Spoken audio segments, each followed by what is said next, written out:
Share কেনাবেচার প্রশিক্ষণের দিয়ে আর্থিক লাভের প্রলোভন দেখিয়ে কয়েকশো কোটি টাকার প্রতারণার অভিযোগ এক চিটফান্ড সংস্থার বিরুদ্ধে। স্টক গুরুকুলের নামে সংস্থায় প্রশিক্ষণ দেওয়ার বিজ্ঞাপন দিয়ে মানুষকে লগ্নি করা হতো একাধিক চিটফান্ড সংস্থায়। এই সকল চিটফান্ডের কর্ণধার ছিলেন শুভ্রকান্তি নাগ নামে নদিয়ার কালীনারায়ণপুর এক বাসিন্দা। কালীনারায়ণপুর এই তৈরি করা হয়েছিল তাদের প্রধান কার্যালয়। এখান থেকে গোটা রাজ্য জুড়ে চলতো টাকা প্রতারণা করার কাজ। কয়েকশো কোটি টাকার প্রতারণা করার অভিযোগ এক চিটফান্ড সংস্থার বিরুদ্ধে অভিযোগ দায়ের করা হয় ডিরেক্টর অফ ইকোনমিক অফেন্সের কাছে। তদন্ত শুরু করে অফিস সিল করে দেয় প্রশাসন। ঘটনার পর পলাতক অভিযুক্তরা। এই ঘটনার নাম উঠে আসে আর এক অভিযুক্ত তৃণমূলের পঞ্চায়েত প্রধান সুপ্রকাশ দেবনাথের নাম। ঘটনার পর তিনিও পলাতক। বিভিন্ন জায়গা থেকে মানুষকে শেয়ার বাজারের প্রশিক্ষণ দেওয়ার স্টক গুরুকুলের নামে সংস্থার বিজ্ঞাপন দিয়ে প্রশিক্ষণ দেওয়ার মানুষকে লগ্নি করা হতো একাধিক চিটফান্ড সংস্থায়। স্থানীয় পঞ্চায়েত থেকে সংগ্রহ করেছিল একাধিক ট্রেড লাইসেন্স। ওই সকল চিটফান্ডের কর্ণধার ছিলেন শুভ্রকান্তি নাগ নামে কালীনারায়ণপুর এক বাসিন্দা। কালীনারায়ণপুরেই তৈরি করা হয়েছিল তাদের প্রধান কার্যালয়। এখান থেকে গোটা রাজ্য জুড়ে চলতো টাকা প্রতারণা করার কাজ। অভিযোগের দায়ে পড়ে তদন্ত শুরু হয়েছে, সিল করে দেওয়া হয়েছে অফিস। ঘটনায় দিশেহারা লগ্নিকারীরা। তবে এই সব বিষয়ে এখন রীতিমতো প্রধান অভিযুক্ত পলাতক, যেখানে পঞ্চায়েত প্রধানও জড়িত। সাধারণ মানুষ চাইছেন তাদের টাকা।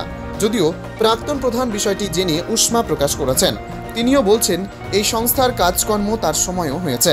তবে অজ্ঞাতবাসে থেকে কর্ণধারের বক্তব্য তিনি সমস্ত মানুষের টাকা ফিরিয়ে দিতে চান। তাহলে এখন দেখার বিষয়, আদৌ কি টাকা ফিরে পাবেন সাধারণ মানুষ, নাকি অন্যান্য চিটফান্ডের মতো এ বিষয়েও প্রতারিত হবেন তারা। কালীনারায়ণপুরে এই সংস্থাটা প্রায় 4 বছর ধরে আমরা দেখছি যে রমরমারা ব্যবসা করছে।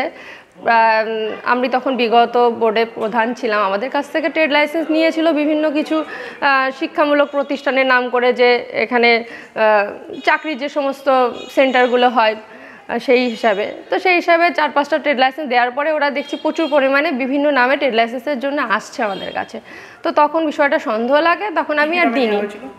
সেটা ঠিক অ্যাকুরেট এখন বলতে পারবো না, কারণ প্রচুর পরিমাণে দেওয়া হয়। যে এটা বলতে পারছি 4-5টা কারণে একটা ব্যক্তিই আসতেন ট্রেড লাইসেন্সটা নিতে, যে আমাকে এসে বলা হতো যে বাবাইদা পাঠিয়েছে, সুপ্রকাশ দেবনাথ নিজেই নিয়ে আসতেন, যিনি আর কি এই মুহূর্তে এই বড় সংস্থার সাথে পুরোপুরি যুক্ত। শুভ্রকান্তি নাগ, সুপ্রকাশ দেবনাথ এবং সূচনা নাগ। এরা বাজার থেকে টাকা তুলতো? হ্যাঁ, এরা প্রচুর পরিমাণে বাজার থেকে টাকা তুলতো মোটা সুদের লোভ দেখিয়ে।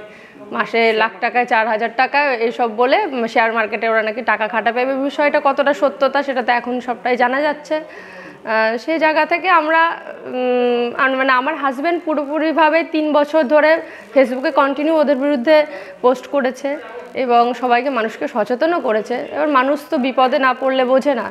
মানুষ এখন বুঝছে, মানুষ আমাদের কাছে আসছে এসে যে যাতে টাকাটা পায়, কিভাবে পাওয়া যায়, ওদেরকে পাচ্ছি না, বিভিন্ন কিছু একটু হেল্প করতে। এবার আমাদের যতটুকু তাদেরকে সহযোগিতা করার চেষ্টা করছি আমরা। যখন অভিযোগ, যাদের বিরুদ্ধে অভিযোগ, তারা কি আছে এলাকায়? না, শুনতে পাচ্ছি তারা এলাকায় নেই। প্রায় 2 মাস ধরে তাদেরকে এলাকায় পাওয়া যাচ্ছে না। বর্তমানে কি পরিস্থিতি এখন?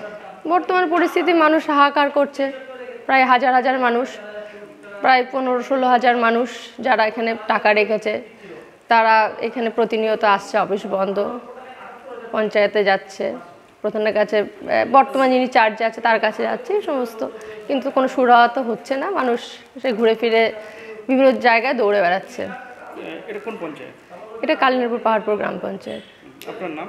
আমার নাম দীপা দাস ঘোষ। পরিচয়? এই মুহূর্তে সদস্যা। বিগত বোর্ডে আমি প্রধান ছিলাম, প্রাক্তন প্রধান। কি যে আমরা এই যে শেয়ার মার্কেট হিসেবে এই যে গুরুকুল, স্টক গুরুকুল, এর মালিকের নাম হচ্ছে কালীনারায়ণপুর শুভ্রকান্তি নাগ। সেই নাগের যে এজেন্টগুলো আছে, সেই এজেন্ট হচ্ছে, প্রথম এজেন্ট হচ্ছে আপনার তারকনগর আশিস বিশ্বাস এবং মাস্টার, স্কুল মাস্টার।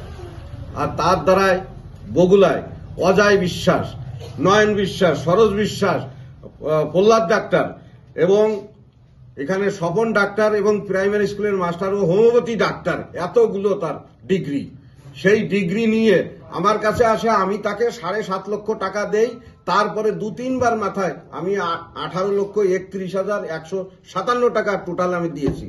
এই টাকা আমি পাইনি বলে তার জন্যই আমি এখানে আর একজন পেয়েছি, আমাদের এক বন্ধুর, সে বন্ধুর নাম আসছিল বিদ্যুৎ চৌধুরী, এবং মাস্টার, সে মাস্টার বাবুর বাড়ি আসছিল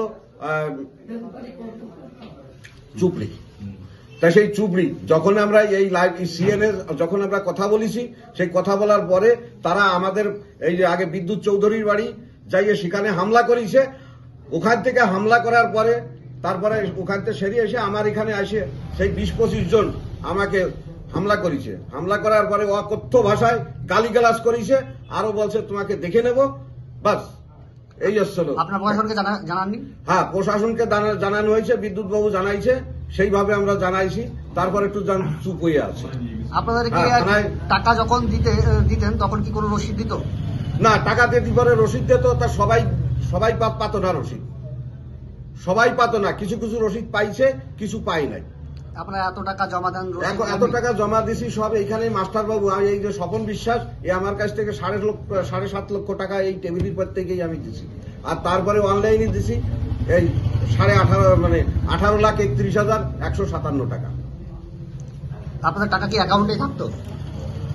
হ্যাঁ, অ্যাকাউন্টের মাধ্যমে যেত, ওদের অ্যাকাউন্ট ছিল, সেই অ্যাকাউন্টটিতে ট্রান্সফার হয়ে যেত। আপনার নাম? আমার নাম সুবোধ শিকদার, কলেজ পাড়া বগুলা, থানা হাসখালী।